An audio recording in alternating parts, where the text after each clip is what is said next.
Gold, trusted gold buyers. మీరు తాకట్టు పెట్టిన బంగారాన్ని విడిపించి ఈ రోజు ఉన్న మార్కెట్ ధరకు కొనబడను. ఇప్పుడు టెక్నాలజీ ఎక్కువ పెరిగింది, తెలివి ఎక్కువైంది, టెక్నాలజీ ఎక్కువైంది. దీని నుంచి ఏం చేస్తున్నారంట అన్న పిల్లల దత్తత. ఇంతకుముందేమో అంగట్లో పెట్టి అమ్మేటోళ్ళు ఇప్పుడు కడుపును రెంట్కి ఇస్తున్నారు. నా భాషలో చెప్పాలంటే కడుపును రెంట్కు. పుట్టిన తర్వాత వాళ్ళకి పిల్లలు లేరు, పాపం మేము చాలా బుద్ధిమంతులం కనిస్తున్నామని దత్తత, చట్ట విరుద్ధమైన దత్తత. మీరెట్లా మీ బిడ్డల్ని ఇచ్చినా మీ బిడ్డలు దత్తత పేరుతో వాళ్ళ దగ్గర ఉంటారని మీరు భ్రమపడకండి. ఆ బిడ్డలు ఎక్కడికి పోతున్నారు, వాళ్ళు ఎక్కడి నుంచి ఎక్కడి పంపుతున్నారు, ఏ మాఫియా చేతులకు మీ బిడ్డలు పోతున్నారు, మీకు చేతులు ఎత్తి దండం పెడితే ఆడపిల్లల్ని నమ్మొద్దు. ఆడపిల్లల్ని చదవనియండి, ఎదగనియండి. ఈ సమాజంలో సముచితమైన స్థానం వాళ్ళకి ఇవ్వండి. వాళ్ళు లేకపోతే సృష్టి లేదు. ఆడపిల్లల గాని అప్పగింతాలప్పుడు పాలసేపులు నిన్ను పూసిపోయినట్లు, పాలసేపులు నిన్ను అక్క చెల్లెన్లాను అన్నదమ్ములాను అందరినీ కలిపించే మందిరమమ్మో, అందరినీ కలిపించే మందిరమమ్మో. అరే ఆకాశమ్మ తల్లి అంతు జిక్కింది, పాతాల గంగమ్మ లోతు తెలిసింది. అంతు జిక్కనిదొకటే అమ్మ ప్రేమమ్మో, ఎన్ని జన్మలకైనా ఏ జన్మకైనా.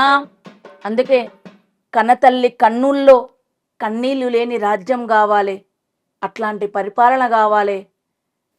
ఏ కన్న తల్లి భూమి మీద ఏడవద్దు. అట్లాంటి సమాజం, అట్లాంటి మనుషులు ఆ విలువలతో ఉండడానికి మా వంతుగా ఏమనైతే చేయాలని కోరిక, అంతే.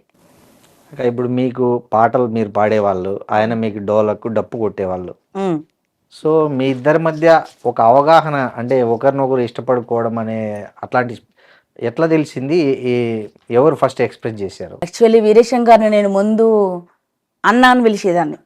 ఎందుకంటే ఉద్యమంలో ఉన్నాం, ఉద్యమ సహచరుడు కదా, అందరం కలిసి ఉండేవాళ్ళం. ఆడపిల్లల పట్ల చాలా మర్యాదగా ఉండేటోడు.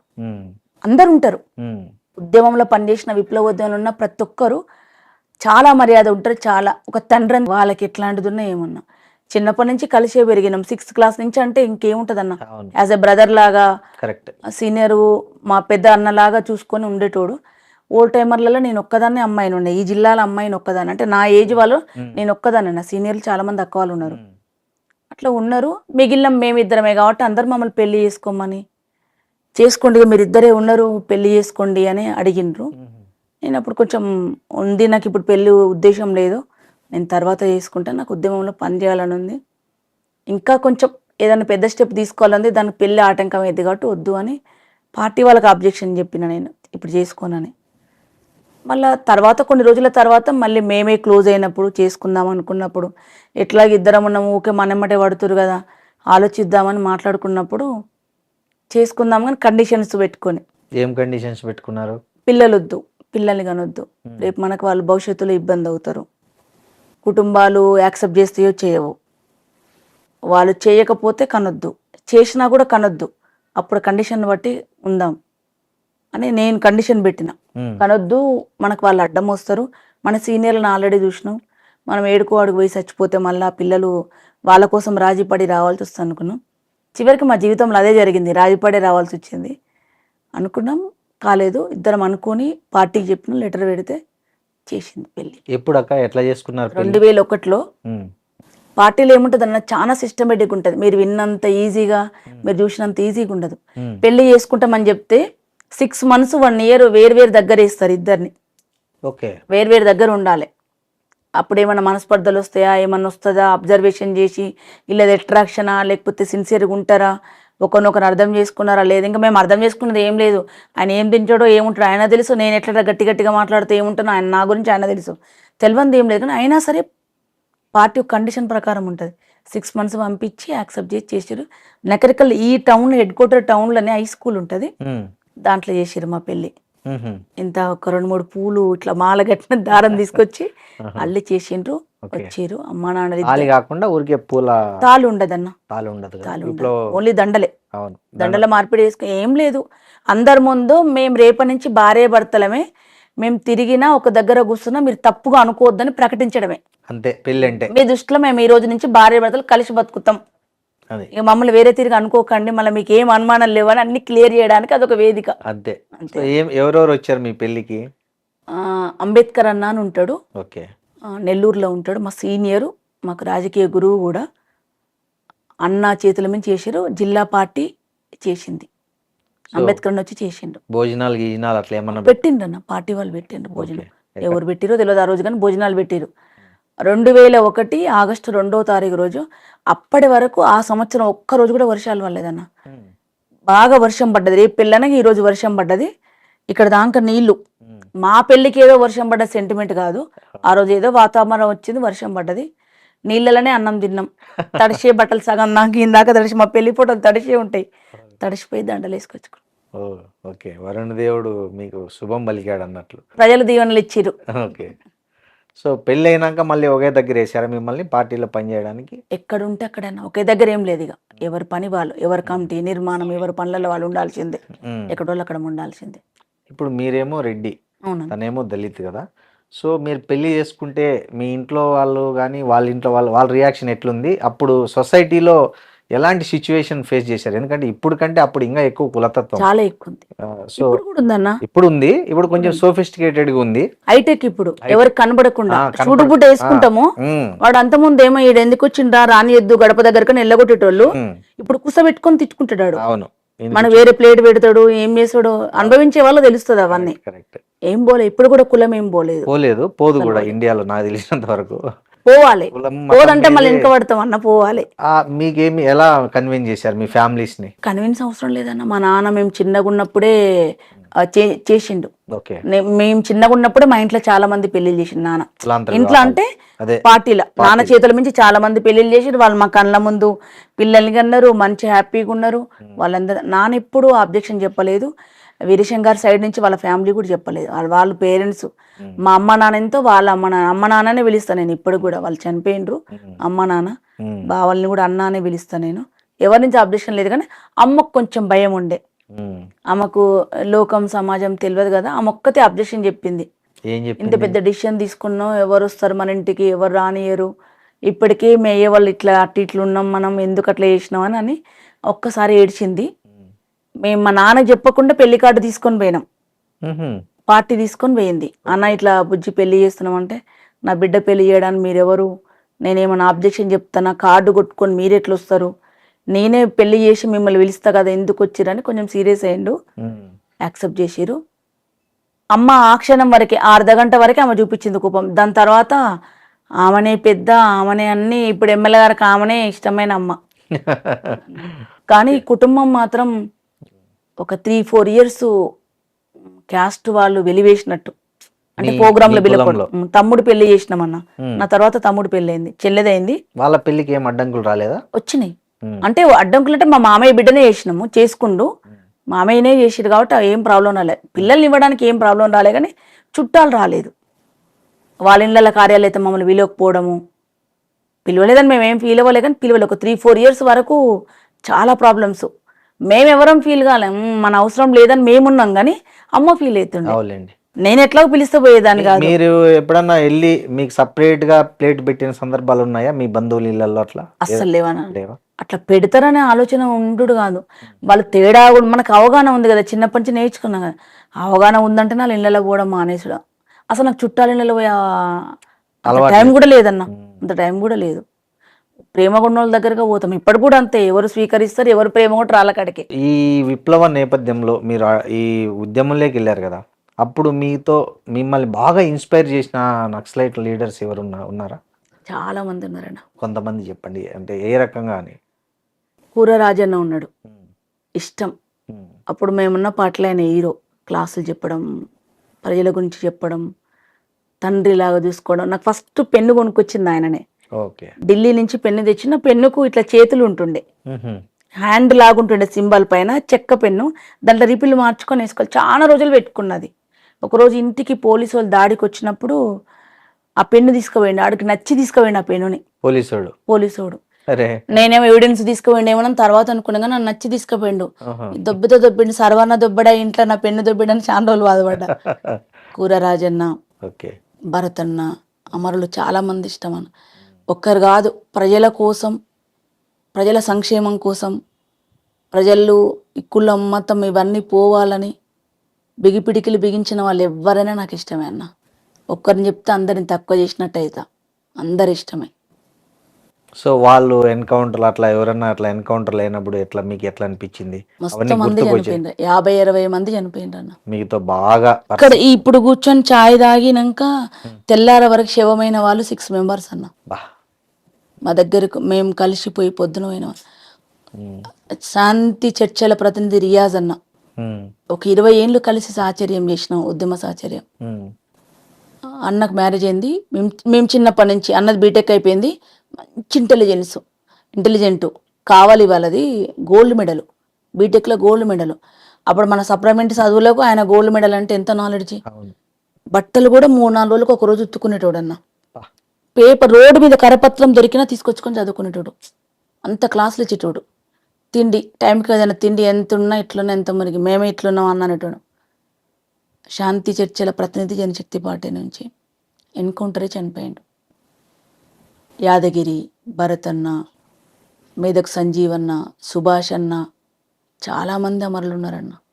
ఉమ్. కళ్ళ ముందు నానప్పటి నుంచి చూసిన వాళ్ళము, మమ్మల్ని వాళ్ళతో కలిసి తిరిగిన కలిసి వాళ్ళం, పెరిగిన చూసిన ముద్ద వాళ్ళం, ముద్ద మా పంచుకొని. పిల్లలు అని మమ్మల్ని చూసుకున్న వాళ్ళు. మాకెవరు బంధువులు లేరు కదన్న, వాళ్ళు తప్ప ఎవరు బంధువులు లేరు. ఇప్పుడు అయింది పెద్ద కుటుంబం కానీ అప్పుడు వాళ్ళు తప్ప మాకెవరు తెలియదు. వచ్చినప్పుడు ప్రేమగా చూసుకునే, నేను ఒక్కదే అమ్మాయిని ఉండేదాన్ని ఈ జిల్లాలో, ఈ 3-4 జిల్లాలల్లో. ఆ చదువుకున్న అమ్మాయిని, ఆ పార్టీ నుంచి వచ్చిన అమ్మాయిని చాలా ప్రేమ వచ్చింది నాకు. అసలు చుట్టాలు ఎవ్వరు గుర్తుకే రాకపోతున్నాను, నేను చిన్నపిల్లని కదా. బట్టలు కొనుక్కొచ్చేటోళ్ళు, వాచ్ కొనుక్కొచ్చేటోళ్ళు, ఎట్లుండాలో ఉండవు, ఇంకా ఫిట్నెస్ పెంచుకో, ఇట్లుండమని చెప్పేటోళ్ళు. చాలా ప్రేమలకు, మనుషులకు అక్కడ ఉన్నంత ప్లేస్మెంట్ ఈ భూమి మీద ఎక్కడ ఉండదన్న. అంత ప్లేస్మెంట్ ఉంటుంది ఆడ. అక్క మీకు ఏమన్నా గన్ ట్రైనింగ్ కూడా ఇచ్చారా? అంటే గన్ అసలు తుపాకీ నాకు ఎలాంటి సంబంధం లేదన్న. నేను లీగల్ కదా, మీరు లీగలా? బయట ఉన్నా, నేను సాంస్కృతిక ఉద్యమంలోనే ఉన్నా. నేను విద్యార్థి సంఘంలో ఉన్నా, మహిళా సంఘంలో ఉన్నా. అసలు నేను వెపన్ పట్టుకోలేదు, నాకు దాని గురించి కూడా అసలు తెలియదు, జీరో నాలెడ్జ్. యూనిఫామ్ వేసుకుని అన్న వాళ్ళని కూడా చూడలేదు నేను. ఓ. వాళ్ళు సివిలే వస్తే బయట చూసిన తప్ప లోపల కూడా ఎప్పుడు చూడలేదు. ఉహుం. చనిపోతే చూసిందే, పోలీసు లేచిన బట్టలలో చూసిందే. ఈ మీకు బాగా ఆత్మీయులు ఎన్కౌంటర్లో ఇప్పుడు చూసినప్పుడు మీకు ఎక్కువ ఎమోషన్ అయిన ఎన్కౌంటర్ ఏదైనా ఉందా? భరత్ అన్న, రంగవల్లక్క, ఉమ్. ఇద్దరిని కలిపి చంపారు కదా? ఇద్దరు కలిపి చంపిండ్రు. అవును, ఇద్దరిని ఘోరంగా కలిపి చంపారు. చంపిండ్రు. 3 రోజుల వరకు బాడీ ఇవ్వలేదన్న. ఉమ్. ఇక్కడున్నాం మేము, నకరికల్లో ఉన్నాం. చనిపోయిందని తెలిస్తే తిరుమలగిరికి బస్సు ఎక్కిపోయినాం. తిరుమలగిరి పోయినాక అక్కడ అరెస్ట్ చేసారు, అక్కడ ఒక పూట ఉంచుకున్నారు. మేము వెళ్ళిపోతాం ఇంటికి అది ఇది అని చెప్పి గోలే చేసి అలా డప్పులు కొట్టి పాటలు పాడి ఇళ్ళతో గోలు ఎందుకని వదిలిపెడితే మళ్ళీ పాలకుర్తి దాకా పోయినాం. పాలకుర్తి పోయినాక మళ్ళీ అక్కడ అరెస్ట్ చేసారు. ఉమ్. ఇదంతా కాదు మనల్ని ఓనేరు అని చెప్పి ఇంకా మేము వేరే వేసుకున్నాం. ఇక డప్పులు గిప్పులు ఏ లేకున్నా పలు ఎట్లైనా పాటలు పాడాలి, వాళ్ళ దగ్గర పోవాలనుకున్నాం. 1 రోజున్నరకు చేరుకున్నాం. ములుగు దగ్గర అంటే ఎట్లా వేషం మార్చుకున్నారా? వేషమే మార్చుకోలేదన్న. బస్సులు గిసులు ఎక్కడ పోయి డివైడ్ అయిపోయి లారీలు ఎక్కి లారీలలో కూర్చొని మాక్సిమం 100% లారీల ప్రయాణమే ఉంటుండే. మా దగ్గర పైసలు ఉండవు కదా, అవును. లారీలు అయితే ఇచ్చినంత తీసుకుంటారు. అసలు ఇది తీసుకోకపోతే ఫస్ట్ ఎక్కేటప్పుడు బస్సు పైసలు ఇస్తామని ఎక్కించుకుంటారు. అలా పోయినాక మేము కూర్చొని పాటలు పాడుతుంటే వాళ్ళే మాకు ఉల్టా అన్నం తినిపించి పైసలు ఇచ్చేటోళ్ళు, ప్రేమ కొద్ది కొంతమంది ఇచ్చేటోళ్ళు. ఏమొద్దమ్మా పూరి మీరని దింపేటోళ్ళు, ఎక్కడంటే అక్కడ దింపిపోయేటోళ్ళు. పాటే అన్నం పెడుతుండే, పాటే ఛార్జీలు కడుతుండే, పాటే ప్రజల దగ్గర తీసుకుపోతుండే. వాళ్ళ దగ్గర పోయినాం, రంగవల్లక్క దగ్గరికి. రంగవల్లక్క దగ్గరికి పోయినా వాళ్ళ నాన్న ఎంపీ, ఉమ్మడి మెదకు జిల్లాలో ఎంపీ గారు ఉండే, పేరు గుర్తుకులేదు, ఎక్స్ ఎంపీ గారు ఇప్పుడు. అప్పుడు ఎంపీనే ఉన్నట్టుంది. అప్పుడు ఎంపీలు ఎమ్మెల్యేలు మనకు తెలియదు కదా, నేను కూడా చిన్నపిల్లని కదా. అక్క బిడ్డ అని సంతకం పెట్టించారు నాకు. అక్కకు బాడీ ఇవ్వట్లేదు, వాళ్ళు వస్తారు లేట్ అయితే అంబులెన్స్ పెట్టుకొని వచ్చిర్రు, పెట్టిండ్రు. నేను తీసుకొని వచ్చి సంతకం పెట్టాడికి వచ్చినాక నాన్న వచ్చిండు, అక్క వాళ్ళ నాన్న. బాడీని చూస్తే తీస్తేందుకు సంతకం పెడతప్పుడు ఈడుంది చూడు అని అంటారు కదన్న, విట్నెస్ కోసం. అన్ని ఒంటి నిండా గాయాలి, ఎక్కడ పడితే అక్కడ కొట్టేసిండ్రు, ఒంటి నిండా హోల్స్ పడ్డాయి. మస్తు హింస పెట్టి. ఆమె తెల్లగా ఉంటది అన్న, ముట్టుకుంటే మాసిపోతట్టు, రింగుల జుట్టు. నిజంగా చెప్పాలంటే ఆ పార్టీలు అంత అందంగా ఉండేటోళ్ళు ఎవ్వరు ఉండరు, అంత అందంగా ఉంటుంది అక్క. అట్లా చేసి ఉందామె.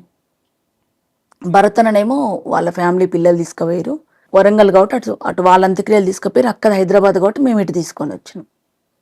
చాలా కలిసి చేయలేదు అంటే వైఫ్ అండ్ హస్బెండ్ కాదు, వాళ్ళు ఒకసారి చనిపోయింది అంతే. వాళ్ళ దాంట్లోనే కృష్ణారెడ్డి కూడా అప్పుడే చనిపోయింది, దానికంటే ముందు కొంచెం, దాని తర్వాత చనిపోయింది ఆయన. అప్పుడు ఎమోషనల్ అయ్యారా బాగా? చాలా చాలా అవుతాం. ఏమన్నా పాటలు పాడారు అప్పుడు వాళ్ళ స్మృతికి? చాలా పాటలు వచ్చినాయి అన్న. ఓకే. చెట్టు మీద కోయిలమ్మ ఓ కోయిలమ్మ, చెట్టంతా కొడుకు భరతు నేల రాలెనమ్మా. చెట్టు మీద కోయిలమ్మ ఓ కోయిలమ్మ, చెట్టంతా కొడుకు భరతు నేల రాలెనమ్మా. అక్కరంగా వల్లి రాత్రితే ఉక్కు పిడికిలెత్తి నడిసే, ఆ కూర ఇలాగా మరుల ఆశయాలు పదును చేసే, అనాథైన అడవి పోరుకు అండతానున్నాననే, ఆదివాసులేకం చేసే దారిలోనే ముందే నడిసే, దండి గుండె దళపతయి ఓ కోయిలమ్మ, వెండి కొండలేరు పెక్కే పోరు చేసెనమ్మా. చెట్టు మీద కోయిలమ్మ ఓ కోయిలమ్మ, చెట్టంతా కొడుకు భరతు నేల రాలెనమ్మా. ఎన్నెన్నో దాడుల్లోన హరితేరి ఆయుధమై, విప్లవ పాఠాలెన్నో బోధించే మాస్టరు వయ్యి, భూస్వాముల దోపిడీకెదురు వర్గ పోరాటాలయ్యి, భూస్వాముల దోపిడీకెదురు వర్గ పోరాటాలయ్యి, పోడు భూముల్లో ఎగిరి ఎర్రని జెండాలయ్యి, దండి గుండె దళపతయి ఓ కోయిలమ్మ, వెండి కొండలేరు పెక్కే పోరు చేసెనమ్మా. మీద కోయిలమ్మ ఓ కోయిలమ్మ, చెట్టంతా కొడుకు భరతు నేల రాలెనమ్మా. చెట్టంతా కొడుకు భరతు నేల రాలెనమ్మా. భరత్ అన్న నాకు ఇష్టమైన లీడర్ కూడా తను. ఇప్పుడు మీరు అన్న ఇద్దరు ఉద్యమాల్లోనే ఉన్నారు కదా, అవునండి. సో మీరు ఇట్లా లొంగిపోవడానికి ఎట్లా దారి ఏ పరిస్థితులు దారి తీసాయి? అసలు లొంగిపోవడం అంటూ లేదన్న. ఓకే. నేను ఆల్రెడీ బయటనే ఉన్నా, యూజీ ఉద్యమంతో నాకు సంబంధం లేదు. ఓకే. నేను బయటనే ఉన్నా. వీరేశం అడవిలో ఉన్నాడు. అవును. తను 2 times అరెస్ట్ అయ్యిండు. ఒకసారి పబ్లిక్లో అరెస్ట్ అయ్యిండు కాబట్టి తీసుకొచ్చి ఎన్కౌంటర్ చేయకుండా 3 days తర్వాత చూపించారు. దాని తర్వాత 3.5 4 years తర్వాత మళ్ళీ విజయవాడ దగ్గర అక్కడ దొరికిండు, చౌరస్తా దగ్గర దొరికినప్పుడు తను మొత్తుకుని జీబుల నుంచి దునికి పండి బొర్లి, నేను ఇట్లా నక్సలైట్లు నన్ను పోలీసులు తీసుకుపోతారు, ఎన్కౌంటర్ చేస్తారు, నల్గొండ జిల్లా చెప్పమని గట్టిగా మొత్తుకొని అక్కడ ఎవరో వీడియో తీసి, దానివల్ల తను బతుకు బయటపడ్డాడు. బయటకు వచ్చిండు. అరెస్ట్ అయిన తర్వాత 3 ఏళ్ళు జైల్లో ఉన్నాడు. మళ్ళీ ఆ జైలు తర్వాత ఇంటికి వచ్చి ఉన్నాడు. రోజు కండిషన్ బెయిల్ ఉంటుండే. 6 months అనుకుంటా నాకు తెలిసి, Guntur Rajahmundry 6 months up and down చేస్తుండే. రోజు వెహికల్ ఉంటే వెహికల్, ఇక్కడ నుంచి రోజు ఖచ్చితంగా పోవాల్సిందే. అక్కడ ఉంటే మళ్ళీ ఇంకో కొత్త కేసు పెట్టి ఏం చేస్తారని అదొక టెన్షన్. పోయి వస్తుండే, వచ్చి ఉన్నాడు. సెకండ్ టైం అరెస్ట్ అయినప్పుడు తెలంగాణ ఉద్యమం ఉవ్వెత్తునొస్తుంది. ఇంట్లో కండిషన్ బెయిల్కి పోయి వస్తుండే తను. ఉవ్వెత్తునొస్తున్నప్పుడు పార్టీ కూడా ఉన్నది, కొన్ని కండిషన్స్ ఉన్నాయి. ఆ కండిషన్స్ వల్ల కొన్ని ప్రాబ్లమ్స్ అయినాయి. ఉన్నాం ఇంకా. అప్పుడు కేసీఆర్ గారు పిలిచారు, రమ్మన్నారు. తెలంగాణ ఉద్యమంలో మీ భాగస్వామ్యం కావాలి, యాక్టివ్గా ఉంటారు కదా మీరు, రమ్మని అడిగిండు. ఆలోచించుకొని చెప్తా అన్నాడు. తర్వాత మళ్ళీ పిలిచిండు, పని చేస్తా అని చెప్పినాం. అప్పుడు వచ్చిండు తను. లొంగిపోవడం, సరెండర్ అవ్వడం, ఈ పార్లమెంట్ రాజకీయాలకు అప్పుడు వచ్చిండే. అక్క ఇప్పుడు మీకు నయీంకు ఏంటి అంటే, ఐ మీన్ ఎక్కడొచ్చాయి భేదాలు? ఆయన మీ వీరేశం అన్నను చంపడానికి చాలా ప్రయత్నాలు చేశాడు. అవును. సో ఎందుకు అతనికి మీ మీద అంత కక్ష ఎందుకు వచ్చింది? అతనికి మీకు అంత అసలు నయీం అంటే ఎవరో తెలియదు అన్న. మీకు తెలియదు? మీరు ఉద్యమంలో ఉన్నప్పుడు అతను ఎక్కడ లేడు. తను వేరే పార్టీ, మావోయిస్ట్ పార్టీలో తను పనిచేసిండు. మేము జనశక్తి పార్టీ, వేరే 2 విప్లవోద్యమం వేరు పార్టీలు ఇవి. తను అక్కడ ఉన్నాడు. తనకి ఎందుకు అక్కడ వచ్చినాయో మనకు తెలియదు. వచ్చేసింది తను బయట. ఆయనకు మనకు గొడవ లేదు, మొహం చూసుకుంది లేదు, ఎవరో కూడా తెలియదు మాకు అసలు. నక్సలైట్ పార్టీలలో ఎవరు పనిచేయొద్దు, ప్రజల కోసం ఎవరు పనిచేయొద్దు. ఎందుకు పనిచేయొద్దు అంటే ఆయనకు భయం, ఆయన చంపుతారని. ఓహో. ఆయనకున్న ప్రాబ్లం వల్ల ఏంటంటే, ఎవడు బయటకు వచ్చేదిగినా వీడు నాకు థ్రెట్ అని వాడు చంపుతాడు. లోపలుంటే ఆయనకేం భయం లేదు, బయటకు వస్తే చంపుతారని భయం. లేకపోతే సహకరిస్తారేమో, చంపేటోళ్ళకి ఏమైనా సహకరిస్తారని భయం. నాకు తెలిసి దానికోసమే అనుకుంటా. చాలా భయపెట్టించిండు అన్న. ఓకే. అంటే ఎట్లాంటి థ్రెట్ ఫీల్ అయ్యారు మీరు ఆయన వల్ల? ఎలాంటి వచ్చాయి మీకు ఇన్సిడెంట్స్? నాకైతే వీరేశందేమో నాకు తెలియదు అన్న. నాకు మాత్రం ఒక్కసారి ఫోన్ వచ్చింది. ఏమని? జనరల్గా ఫోన్ చేసి పుష్పారెడ్డి నేను బాయ్ని మాట్లాడుతున్నా అన్నాడు. నన్ను ఎవ్వరు అట్లా పిలువరు. పుష్పారెడ్డి అని మిమ్మల్ని ఎవరు పిలువరు? కామన్ గా నన్ను ఎగతాళి చేసేది కూడా పిలువరు.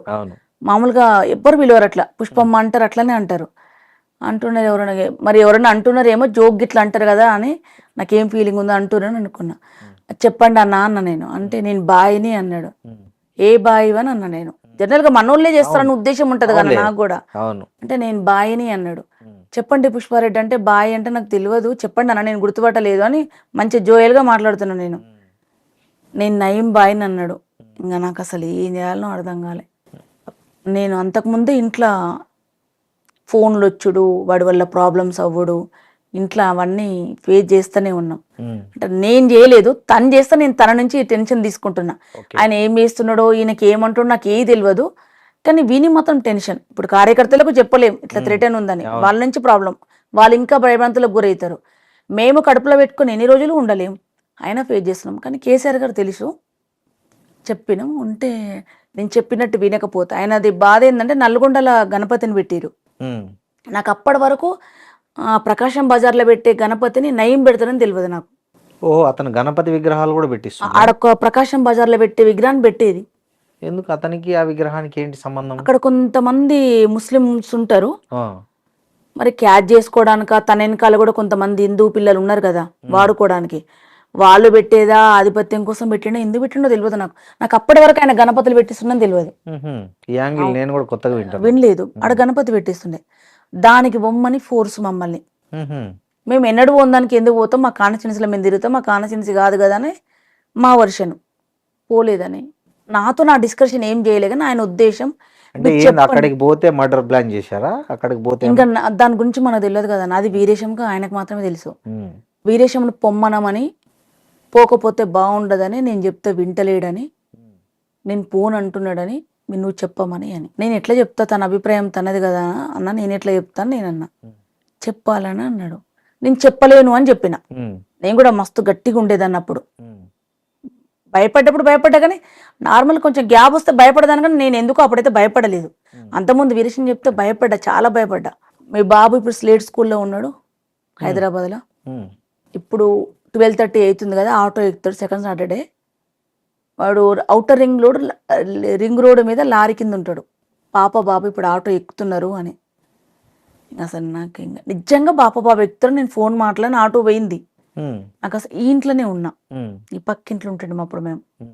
నాకేం చేయాలనో అర్థం కాలే, భయం అవుతుంది. చెప్పైతే చూస్తా అని చెప్పిన. చూడరు, చాలా మంది చచ్చిపోయారు ఔటర్ రింగ్ రోడ్ మీద, రేపు నీ కొడుకు చచ్చిపోయిందని కూడా వస్తున్నారు. నేను ఫోన్ పెట్టేసి, మాకు ఇంటెలిజెన్స్ వాళ్ళు ఉన్నారు కదన్న, వీరేశం చెప్తే వాళ్ళు చెప్పి ఒక 2-5 minutes అయితే బాబుని క్యాచ్ చేసేవాళ్ళు, మరి ప్లాన్ చేస్తున్నా తెలియదు అన్న. అక్కడైతే ఉన్నారు మనుషులు ఉన్నారు. సో మీ మనుషులు అక్కడికి వెళ్ళిపోయారు, అంత లోపల వెళ్ళిపోయినరు. బాబుని ఆటో ఎక్కియకుండా కారు ఎక్కించి ఈ దారి కాకుండా దారి తీసుకొని వచ్చారు. ఇక ఇంకా నరకం ఎట్లుంటది అన్న. మమ్మల్ని చంపితే ఏం కాదు, అంటే మేమేదో పిల్లల్ని వేసుకొని బండిలో తిరుగుతాం, పిల్లలు అక్కడ ఉంటారు, మేము ఇక్కడ ఉన్నాం, వాళ్ళకి ఏమవుతుందో మాకు తెలియదు. ముసలి తల్లిదండ్రులు, మా అమ్మ నాన్న ఉంటారు వాళ్ళ కాడ, వాళ్ళకి పిల్లలకు చెప్పలేము, వాళ్ళకి ఏం తెలియదు, చిన్నపిల్లలు వాళ్ళు. ఆ నరకం పగోని కూడా రావద్దన్న. ఎన్ని రోజులు, సంవత్సరంన్నర. ఒకరోజు ఇంటికి వచ్చిర్రు అటాక్ చేయడానికి, మీ మీద, వీరేశం మీద అనుకుంటా, నా మీద కాదనుకుంటా. బురకా వేసుకొని వచ్చిండ్రు, మాట్లాడుతున్నారు. విజిటర్స్ అందరు వెళ్ళిపోయినరు, వీరేశం లేడు. వీరేశం రాడు అని చెప్పిన, ఏం ఆన్సర్ చెప్తలేరు. అయితే హిందీలో చెప్పిన, ఇద్దరు నయ్యే బాయ్ సాబ్ అని చెప్పిన. చెప్తే మాట్లాడిండ్రు హిందీలో, కానీ ఇట్లా ట్రాన్స్లేట్ చేసే దాంట్లో తేడా వస్తుంది వాయిస్. నార్త్ ఇండియన్స్ లేదు, అబ్బాయి మాట్లాడితే ఎట్లా వచ్చింది. ఓకే. నేను ఇంకా లోపలికి వచ్చి వీరేశం ఫోన్ కొట్టిన, ఇట్లా వచ్చింది, ఏం చేయాలని అర్థం కావట్లేదంటే, నువ్వు కామ్గొండు అన్నాడు. నేను చూసుకుంటా, నువ్వు కామ్గొండమంటే నాకు ఆగుతలేదు, కొంచెం ఎక్కువనే ఉంటుండే అప్పుడు, గట్టి కోపం ఉంటుండే. బయటకు వచ్చి చూసిన ఏం చేస్తున్నా, ఇట్లా కాలు వేసుకున్నాను. ఈ కాళ్ళకు జెంట్స్ చెప్పులు ఉన్నాయి, బురకా వేసుకున్నా ఇద్దరికి. అసలు ఎవరు మీరు, ఎందుకు వచ్చినాను, గట్టిగాని ఎమ్మడి పడ్డాం. టౌన్లోకి మూల దాకా పోసరికి ఆ రోజు ఆదివారం అంగట్లో కలిసిరు. వచ్చినాక ఫుల్ తిట్లు, వాళ్ళ దగ్గర వెపన్స్ ఉన్నాయి, నీ దగ్గర ఏం లేవు, ఎందుకు వాళ్ళు ఎమ్మడి పడ్డావు అని. వాళ్ళు షూట్ చేసినా మేము చచ్చిపోయేటోళ్ళం అంతే అప్పుడు. కదా, వాళ్ళు మిమ్మల్ని వదిలేసినట్టే. కాకపోతే ఏంటంటే వాళ్ళ ఉద్దేశంలో నన్ను కాదు వచ్చింది, వీరేశం కోసం వచ్చిరు వాళ్ళు, అందుకే వెళ్ళిపోయారు. ఎన్నిసార్లు తప్పించుకుంటాడు వీరేశం అన్న ఇట్లాంటి ప్లాన్లు? అస్సలు చెప్పడన్నా, చెప్పడా? అస్సలు భయపడతారనే? అస్సలు చెప్పడు, అట్లాంటివి ఎప్పుడు చెప్పడు.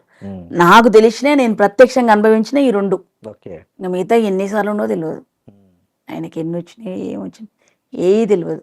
జాగ్రత్తగా ఉందాం, జాగ్రత్తగా ఉండమని చెప్పేటోడు. ఎవరికి ఏమైనా ఒకరు ఉంటామని అనేటోడు, అంతే, ఇంకేమనేటోడు కాదు. పిల్లలకు తెలుసా ఇదంతా, ఈ ట్రామా అంతా? అస్సలు తెలియదు, ఏది తెలియదు పిల్లలకి. వాళ్ళ నాన్న ఇంత పెద్ద లీడర్ అని కూడా ఇప్పుడిప్పుడే తెలుసు వాళ్ళకు. అసలు ఏం తెలియదు, ఏం చెప్పాం వాళ్ళు. వీటన్నిటికీ దూరంగా పెంచారు.